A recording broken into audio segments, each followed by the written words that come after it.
Welcome. Now we will see for a manufacturer how to make transaction through BSNR system. There are mainly three steps for the manufacturer to create transaction.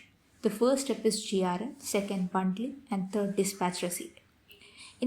By clicking in the manufacturing section, GRN section, each time whenever they procure rubber from the supplier, one GRN has to be created.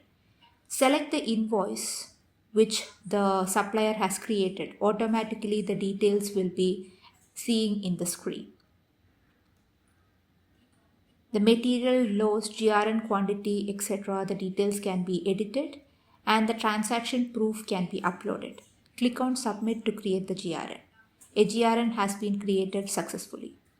In case if the manufacturer is procuring directly from the farmer, it can be manually entered by selecting the name from the drop-down, the product material type, and the shipped quantity can be entered as well.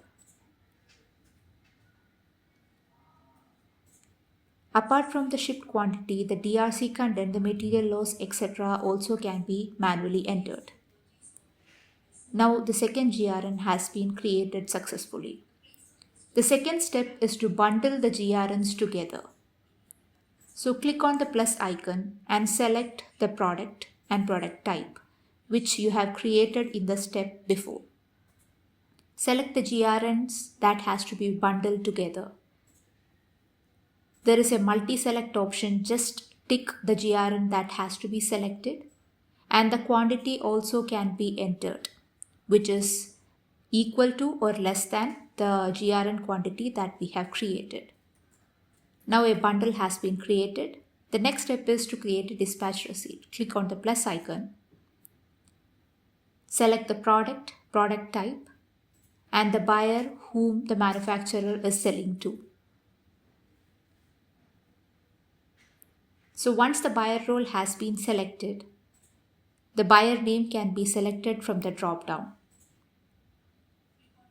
Enter the place of discharge, purchase order if any, the serial number, customer reference number, whichever transaction or the invoice which the manufacturer is using. Click on add bundle and enter the receipt quantity and click on save all. The dispatch receipt has been raised successfully and it will be visible in the buyer portal. Thank you.